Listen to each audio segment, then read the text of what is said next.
once again to our channel Bioholic with your Friday educator Olivia. So as I told in my last class that today I will start the new chapter Photosynthesis.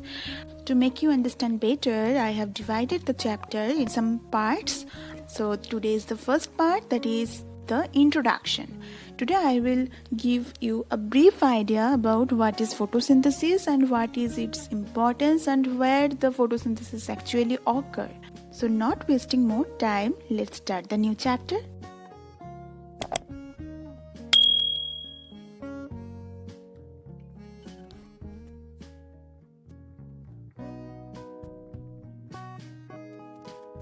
So we all know that sun is the main source of all energy around us.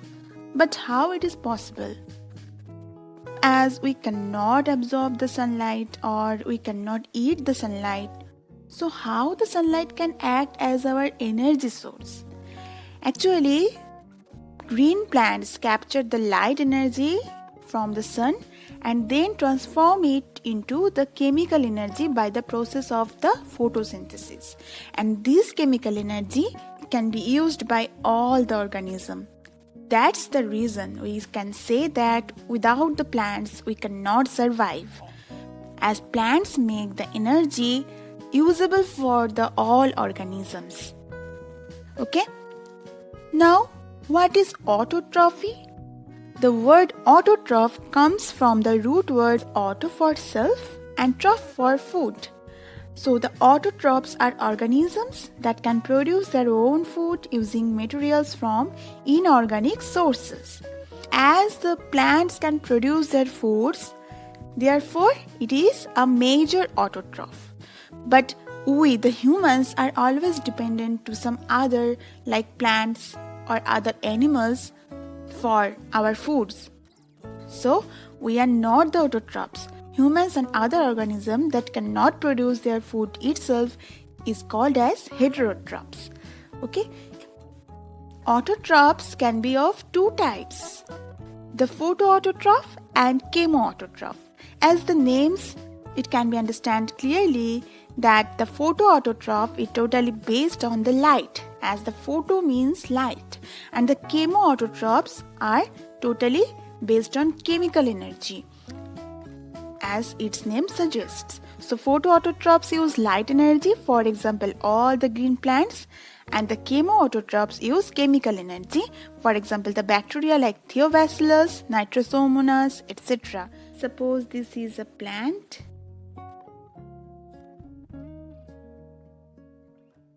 In presence of sunlight, it takes water from the soil and light from the sun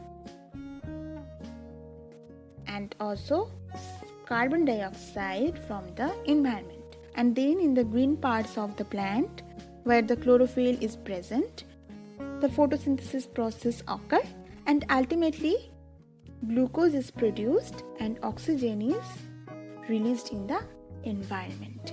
This is the summarized process of the photosynthesis. Okay? Now, where this photosynthesis occurs?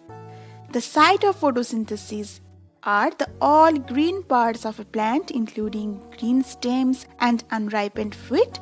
But the leaves are the major sites of photosynthesis. So the leaves are also called as the kitchen of plants, as here the food of the plants are made.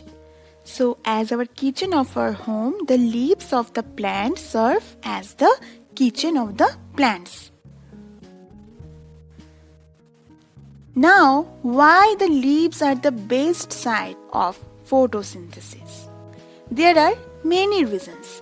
As the leaves typically have a large surface area that contains chloroplasts to absorb sunlight for the process of photosynthesis. Secondly, the structure of leaves allow them to aid in the process of photosynthesis because they are thin. The short distance between the front and back of the leaf allows carbon dioxide to disperse throughout it very easily.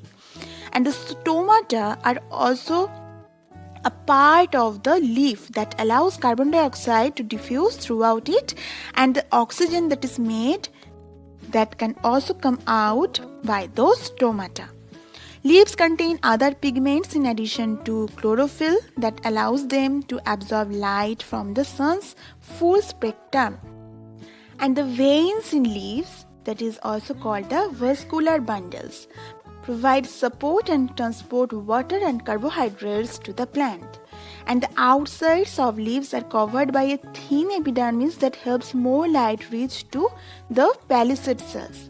The spongy layer helps carbon dioxide diffuse from the stomata of the leaves and move into the cells that are responsible for the photosynthesis. What is the spongy layer? What is the palisade cells? Everything I will discuss in my next slides. Okay? So let's move to the next. This is a structure of a leaf. Here you can see that here is the upper epidermis and lower epidermis, and between these two epidermis layer there is a structure called as the mesophyll. And the mesophylls are of two types, the palisade mesophyll cells and the spongy cells. Okay? And here in the mesophyll cells, chloroplasts are present. That is the most important part for the photosynthesis. Okay? So mesophyll is the internal ground tissue located between the two epidermal cell layers of the leaf and is composed of two kinds of tissue, as I said, the palisade parenchyma and the spongy parenchyma cells. In this structure, you can understand clearly the difference between the palisade mesophyll and spongy mesophyll based on their structure, and both of them belongs to the mesophyll cells. And the difference between palisade mesophylls and spongy mesophylls are the palisade layer is found below the upper epidermis and the spongy mesophyll is found towards the lower epidermis. And in case of palisade mesophyll, cells compactly arranged at right angle to the epidermis, and in case of spongy mesophyll, cells are with large intercellular space. And in palisade mesophylls, the cells possess large concentration of chloroplast. So this is mainly meant for the photosynthesis. As a result, food is produced here. But in case of spongy mesophylls, the chloroplast is present but are 3 to 4 times lesser than they are present in the palisade tissues. So their main function is not the photosynthesis. It plays role in the exchange of water vapor. And palisade mesophyll possesses irregular or isodiametrical cells, while the spongy mesophylls possess elongated columnar cells. That's the difference between the palisade mesophyll and spongy mesophylls. Clear? Suppose this is the structure of a leaf here. Here mesophyll cells are present. Many mesophyll cells are present. And inside the mesophyll cells there are many organelles including the chloroplasts. Okay? And there are mitochondria, nucleus, all the cell organelles are present, but the chloroplasts are the most important for the photosynthesis. Now let's learn about the structure of the chloroplasts. The chloroplasts have an inner and an outer membrane. Okay, and inside the cell there some coin-like rounded structure are present that are known as the thylakoids. These thylakoids contain the chlorophyll that is necessary for the plant to go through the photosynthesis. And the thylakoids are arranged in stacks known as the granum, and each granum contains about 10 to 20 thylakoids. Okay? And in the whole structure of chloroplast, there are many granum. So the plural form of granum is called as the grana. So all of these granum are collectively called as the grana. and these granums are connected with each other. Here is some connecting structure that is called as the lamellae. And this matrix where the granum or other structures are suspended, this liquid that contains various enzymes, DNA, ribosomes and other organelles is called as the stroma. That's why these lamellae are sometimes called as the stroma lamellae. And as I told, they function by connecting the stacks of thylakoid sacs. So as I described, this is the structure of the chloroplast containing the granum, stroma, lamella and thylakoid. Okay. So in the grana, the light reaction occurs, and in the stroma, the dark reaction occurs. I'll describe the light reaction, dark reaction one by one in the next parts of the photosynthesis very soon.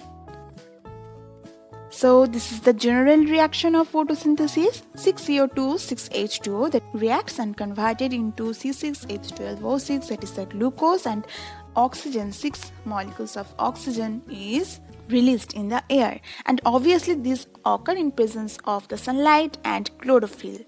So the factors of photosynthesis are the water. As water is an important factor, its deficiency can lead to problems in the intake of carbon dioxide. The scarcity of water leads to the refusal of stomatal opening to retain the amount of water they have stored inside. Second is the carbon dioxide concentration. Higher concentration of carbon dioxide helps in increasing the rate of photosynthesis. Usually carbon dioxide in the range of 300 to 400 ppm is adequate for the photosynthesis. Okay. Third is the light intensity. Increased light intensity results in a higher rate of photosynthesis. On the other hand, low light intensity results in a lower rate of photosynthesis.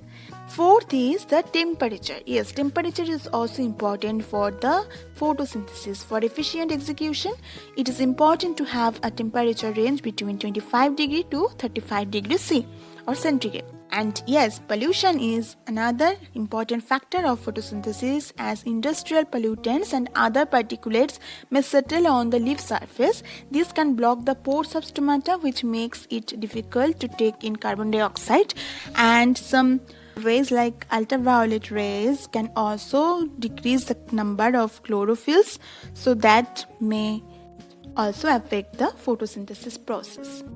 So in this picture, you can see the whole process of photosynthesis. Plants take water from the soil and lights from the sun, and it also takes the carbon dioxide from the environment, and ultimately it produces glucose, that is C6H12O6, and oxygen is liberated. Now let's try to define what is photosynthesis. Photosynthesis refers to a series of chemical reactions which are carried out in chloroplast through photosynthetic pigments such as chlorophyll in presence of sunlight, water and carbon dioxide, which is ultimately converted into glucose and free oxygen is released. Thus light energy is converted into chemical energy. As in the photosynthesis, food is made, therefore dry weight of the plant is increased. So this is obviously no doubt an anabolic process. Okay. And scientist Barnes coined the term photosynthesis for the first time in the year 1898. And what are the importances of photosynthesis? Photosynthesis is essential for the existence of all life on Earth. It serves a crucial role in the food chain. The plants create their food using the process, thereby forming the primary producers. And during photosynthesis, oxygen gas is liberated out into the environment and is utilized by the humans and other animals and other living species during the process of respiration. And we all know that without oxygen we cannot survive, so photosynthesis is very much important for all of the organisms' survival. So that's all about the introduction of photosynthesis. If you have any question regarding the structure of chloroplast or mesophils or the general reaction of photosynthesis or any other question, then you can ask me through the comment section, or you can also mail us through our mail ID that is provided in the description box. And yes, the self-assessment test based on today's class is also there in the provided link in the description box. But I have not given any type of ACQs in this video. I will give all the important ACQs at the end of this chapter. And next Friday I will discuss about the early experiments on photosynthesis. So if you are new here, then please don't forget to subscribe our channel Bioholic and put the bell icon to get all the future notifications. And also don't forget to like and share this video with your friends. So see you in the next Friday. Take care of yourself and stay safe. Stay tuned with Bioholic.